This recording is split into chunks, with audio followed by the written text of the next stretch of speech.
Hello there. Are you sick of trying to gear up your favorite character in Galaxy of Heroes only to be stopped by annoying Kyrotech or pervasive Carbantes? Pretty much every character requires Carbantes, and almost every new character since early 2019 requires Kyrotech before Gear 12. So in this video, I'm going to be going over a list of characters that are easy gears. That means no Kyrotech before Gear 12, not an enormous amount of Carbantes or stun cuffs or anything like that that's hard to get. So we're going to be going over it in tiers, not S through A or anything. We're going to go through the not bad tier, not bad at all, pretty great, and then amazingly easy gears, because not all characters are created equal when it comes to how hard it is to gear them up. And hate to break it to you, but every new character from now on is going to have this annoying Kyrotech, which is it's the only non-accelerated sub-gear 12 piece of gear. So it is the worst to deal with, and you need 50 of these, they're the worst. So characters on this list will not be any newer characters, and a lot of great older characters are also excluded, such as General Kenobi and Fives, just because they require tons of Carbantes or a huge combination of Carbantes, stun cuffs, and other core gear. So without further ado, let's get into the not bad category.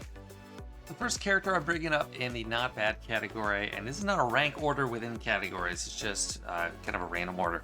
But General Grievous requires 250 stun cuffs, 200 Carbantes, and 150 stun guns, and a couple golden eyeballs. So this is kind of the cutoff for what's gonna make it into this list.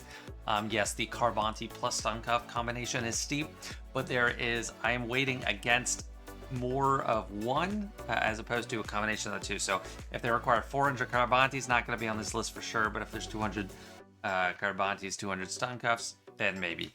All these pieces are a lot easier to come by since various gear accelerations, but no Kyrotech before Gear 12, and just not too bad. So starting off, General Grievous.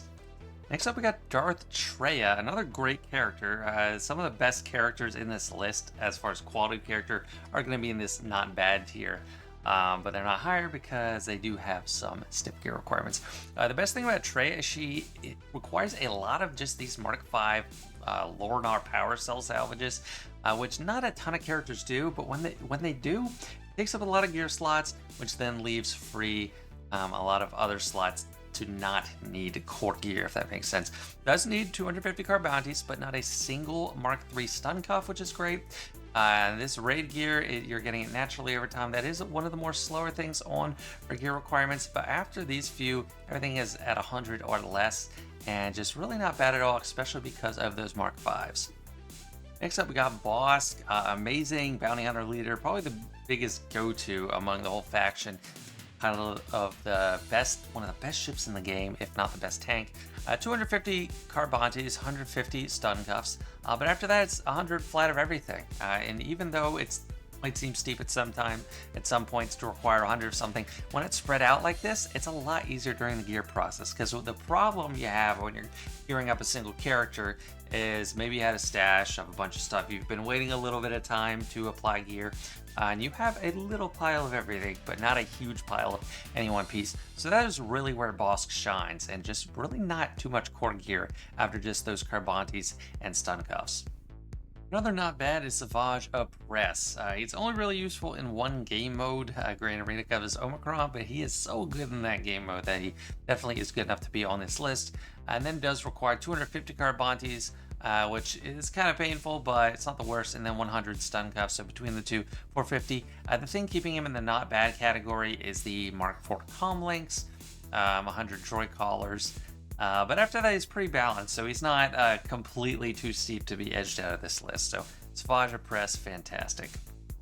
Next up, we got Commander Luke Skywalker, one of the best rebel leaders in the game. The first hero's journey character, still amazing to this day. Kind of similar to Bosk, he requires some Carbantes and stun cuffs. And this could be annoying depending on how long you've waited since gearing up a character. But after that, it drops off. There's only 100 of each piece or like 100 is the highest number part of any type of piece. This is really easy. The Mark IV droid collars. Mark IV Carbantes are a little bit more obscure, so you might have to target them, but it's very much spread out, which makes for a really convenient gear. And it's only 50 Mark V stun guns, so not bad at all. CLS, or actually not bad at all, is a category. He is still in the not bad category. Next up, we got Darth Vader, another day one character, 250 Carbantes. Not many stun cuffs at all to be found. He has 50, so that's pretty great. 3 sets of the golden eyeballs, which could be Gear 12 plus gear, I'm not sure. Some of these Mark 5s, only 100 stun guns, and 100 Mark 5 droid collars, but really spread out after that. So he is definitely not bad. Really strong character, available early on to pretty much every player. You get him to 7 stars, close to when you hit level 85 or after. Great ship. Empire faction, Sith faction, Merciless Masker, amazing Zeta. So not too much of a barrier to entry when gearing him up, and that's why I've been loving him on my GoTanks account this year. And the last character in the not bad category is Vader's former self, Jedi Knight Anakin. Similar to Vader, he's an amazing pilot, got a great ship, and one of the best fleets in the game. 300 stun cuffs, which seems steep, but he also only has 100 Carbantes, so between the two it's just 400, and Carbantes are needed a lot more often than stun cuffs. So if you have one character once in a while that requires a lot, it's not a huge deal. The steepest cost for him are these Mark IV comm links. Those do add up, but everything else gets pretty cheap after that. Not even that many pieces that are at 100, so he is very much spread out. You're not going to really feel the burn when you're gearing him up. And now moving on to the not bad at all category. These are a little bit easier, but not quite phenomenal or anything like that. So first we got Bastila Fallen. She does require 150 Carbantes. That's not too bad compared to most others we've been looking at. Not a ton of stun cuffs, just 50. This piece is kind of steep for her, but not a lot of characters need it. So it's, if you've had some piling up over time, this is going to be a great character to use them on. You need 300. I think this you're just getting from daily challenges, so you need to pick up this piece. But again, there's not too much competition for it. And like Traya, got a lot of these Mark V power cells, which is a great gear pattern. And even at the later levels of gear, like she might have it at gear 9, 10, 11 or something like that. What prevents her from going higher is like 150 Mark 6 droid collars, which are gear 11 pieces, harder to come by a little bit, and then Mark 6 fusion furnaces.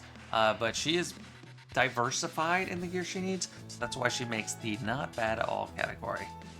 And another not bad at all is Mother Talzin. Beats out the not bads because doing Carbantes and stun cuffs. I think there's only 250 total. Yeah, 50 there. But we do have 100 stun guns. And another thing holding her back from getting further up is needing 100 of these as well. So not as many as Bastila Fallen, but she does require more Carbantes. But another one of these Mark V power cells. And I think the reason that some of these characters have this is because it increases special damage. So any high special damage characters, they gave a lot of this piece. Because the interesting thing about gear, let me just go over to that for a second. The interesting thing about gear is they can arbitrarily assign it to characters to promote their stats. And even when they rework a character, they can't go back and change the stats because they can't change the gear required to gear a character up. So a lot of it is determined when they make a new character. One way they can influence the stats is just by the gear. That's a huge way they do it, actually. And for special damage characters, they give this a lot because it gives extra tactics. It's not a huge boost, but it is a really welcome reprieve when you see a lot of these needed on a character. So that's it for Mother Talzin. Not bad at all. Next in not bad at all, and this is going to be the smallest category, by the way. We got Night Sister Zombie. Her most required piece is the Mark 6 Hypo Syringe. That is a challenge piece, or I guess all the core gear is a challenge piece now. But that's her highest thing. Not too many Carbantes, just 150, 100 stun guns, 2 of the old eyeball combos, 100 stun cuffs. But the stun cuff and Carbante total was under 300, so that's pretty low. Some of the legacy pit raid gear, as it called, the Mark 7 Nubians, are there, so that prevents her from going further up to the pretty great or amazing categories. So yeah, Nice as a Zombie, not a bad character. And the last member of the not bad at all category is B1 Battle Droid. Stuck in this category because of 250 stun cuffs, but I don't really see any Carbantis anywhere. Or there's only 50, so that's the total between the two is just 300. A lot of Chewy Bob syringes and stuff. This is like a Gear 12 piece. So sub Gear 12 still pretty easy. 100 stun guns, a few Mark 4s, but pretty spread out. So it is not bad at all, and that concludes the not bad at all category. And now we are progressing to our second to last category, which is pretty great. Starting with Boba Fett, we do have 300 Mark 6 hypo syringes and 150 of the furnaces. But what do we not see up near the top here? We do not see Carbantis. We do not see stun cuffs. In fact, we only need 50 Carbantis. And I don't think we need any stun cuffs, and those are just 100 stun cuffs, sorry. But it's still pretty great. I mean, pretty spread out. This piece is not as in demand on a ton of other characters. And these are pretty easy to fill out, so there's a lot of easy pieces of gear floating in there. Mark 9 Neurosav, whatever that is, whatever that means. So he's just really spread out, just really light on the Carbantis, so he is pretty great. Next up, we got Captain Rex, and he does require 250 Chewy Bob. That's kind of a defining characteristic of these pretty greats, where that is their main piece. Yes, it might take a lot to get that, but other characters are fighting for the Carbantis and the stun cuffs. Rex is an amazing character with 501st, or with just clones in general. That's an okay ship. His biggest obstacle for me is the 150 stun cuffs, but he only needs 50 Carbantis. And I don't think he needs any stun guns, which is amazing. Look at this. After this point, like the amount of 100 gear or higher pieces is so low. After this, which is a Gear 12 plus piece, that goes down to 80. So that's 4 Mark 3 holo projectors. It's really spread out, really easy. The only thing preventing him from being the top tier of easiness is the 150 stun cuffs from me. Next, we got Darth Nihilus. He's another one of those that uses a ton of these Mark 5 pieces, which I'll gladly give him.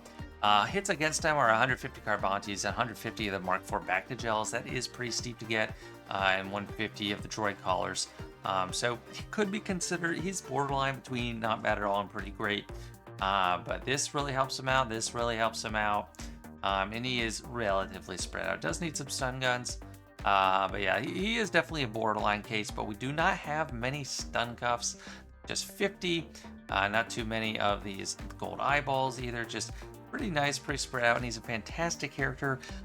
Someone has said that the Darth Treya team is the easiest endgame team to get, and it really is. I mean, Sion isn't on this list because of Carbantis, but Treya is on the list as well, and Savage, so just an amazing, easy acquisition of a team. Next up, we got Old Daka. Does have 150 Carbantis, but that is not too bad. Not too many stun cuffs, if any. Really spread out, as you see here. Just a lot of 50 pieces of gear. Her biggest thing, which is very uncommon, is this Mark 5 med pack. You get this piece through challenges, and not a ton of characters need a ton of it, so it's pretty good in her favor. That's why she's in the pretty great category. I hate this piece and this piece, but that's really not bad at all. She also has those Mark 5 power cells there, but really not too bad. So she is definitely solidly in that pretty great category. It's got the spread out, not any massive amounts of core here. And she's just a mainstay on that Night Sister team. I don't recommend Night Sisters super early, but when you do need to build them up, she is pretty cheap. And another pretty great character that it was just so close in my mind to being in the amazingly easy category is Nute Gunray. What's so great about him? I mean, we don't have high amounts of Carbantis and stun cuffs, but that was enough. The Carbantis, stun cuff, and gold eyeball totals was enough to keep him out of the amazingly easy category for me, as well as some legacy pit raid gear spread out. But he is really spread out. I mean, stun guns I don't like to see, but the pit raid gear, if you have it here and there, it's not going to hurt you. But not massive piles of any piece at all. I mean, no piece requires over 150. The one that does require 150 is this, which is super easy to get. You are overflowing with it. So he's gonna be a pretty quick click up. The ray gear getting in the way, and then just some core gear in there. But overall, I would say he's definitely pretty great. Speaking of Night Sisters, we also got SWGOH Ventress on this list. She is technically a Separatist as well, and an unaligned Force user, so she does have a couple extra tags. We got 3 sets of the blue or the gold balls here, or gold eyeballs. 150 of that, 180 of that. Some of those Chewa Bob syringes. But after that, what are we not seeing? I'm not seeing Carbantes anywhere. There's 100 stun cuffs, but we do have 50 Carbantes down here. But that is some of the lowest Carbante totals you're ever going to see in this game. So if you do need to work on Night Sisters or a SWGOH for that, maybe that special mission in GOTB, she is not bad at all, so don't be afraid. This piece kind of, but it's a pretty spread out piece, so pretty great. And now to our last category. These are the easiest strong characters there are to gear up in the game, and I have 4 of them on this list in the amazingly easy category. Starting with Emperor Palpatine. Emperor Palpatine is definitely extremely strong on my GoTinks account. He was my 2nd Zeta ever, leading both Empire and Sith. Can dip into 2 different assault battles. Great in PvP from early game for a long while, into late game with a different role with Starkiller. But another one of these characters that requires all these power cells. Now, if you're doing all these like characters at once that require these, yeah, you might run into that bottleneck. But like when you're not doing them all stacked on top of each other, you come back. That's really nice. This is the only black mark on his record, but these Mark 3 blue balls aren't bad at all. The Mark 4 stun guns, like if it was Mark 5, that might go against him. Some of the droid callers pile up for me now. Not too bad. This one isn't the best. Some of these at gear 11, but getting to gear 11 is certainly really easy, and I would know because I just did it on my newer account. So Palpatine, amazingly easy and an amazing character. And next amazingly easy gear, and it is definitely easier than even Palpatine, is Qui-Gon Jinn. The one black mark is this Mark 10 piece. There's 200 of them. But look at everything else. This piece, which I've talked about, had hidden fun item. This piece, really easy. That's a Gear 12 Plus piece, so we're not worried about that, and so is that. Mark 4 stun guns. Raid gear, okay. But then after that, those are the only things that are 100. Everything else is 50, and it's so spread out. Like, where are even the Carbantes? Are there any Mark 3 Carbantes? Okay, so there's 50 Carbantes. That is just so good. And again, like, all characters need some gear, so we're not gonna have a completely clean slate for anyone. Like, this is the blemish, obviously, but just so easy. And I know he's only really useful for Grand Arena, but that's the most important game mode. So Qui-Gon Jinn, number 2 on this list. And the last member of the pretty great category is General Veers, who is definitely an early favorite of a lot of new player playbooks with the Imperial Troopers. It does require 150 stun cuffs and 100 Carbantes. That's a little steeper than other characters we've seen in this category. And also some Legacy Ray gear. So he is pretty borderline, but it definitely teeters off after a bit. These Mark 6s are actually pretty easy. They're pretty spread out. Maybe it's just my mentality. Like, some of the tank gear I think of as easy, but I don't know if it really is as much anymore, because you just stack it up passively and characters didn't need it as much as other gear, so you'd use it. But might have to use, since we have to use raid currency, I don't know, maybe I'm misevaluating that. But that was the main reason I ranked him as pretty great. Everything else is really spread out after that. And he is just a fantastic character. He's necessary, he's the leader. If I do use him in the end game, if I do use troopers in the end game, I definitely use Veers, because he is indispensable as the lead. But yeah, Veers, and that is a pretty great category. And when I said number 2 on this list, I didn't mean the second best or second easiest or anything like that. It was just the second one I was going over. Next up, we got Grandmaster Yoda. The only weak spot is requiring 3 sets of the golden eyeballs, but after that, we got the Mark 5 power cell.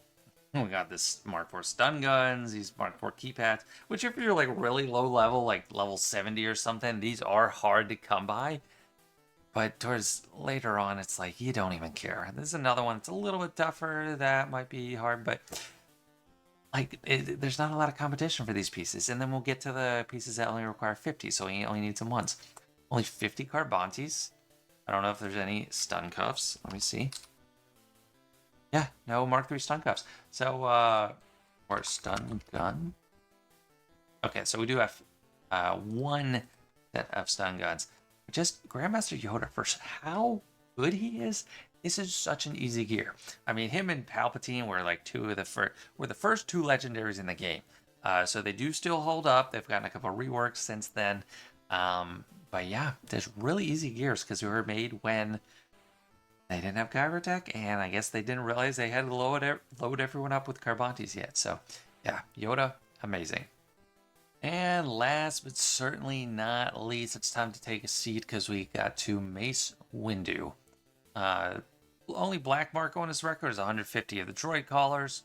They're easy to get. You just might have to wait a little bit, and then 150 of these. But after that, okay, that's a Gear 12 plus piece. We're not talking about that.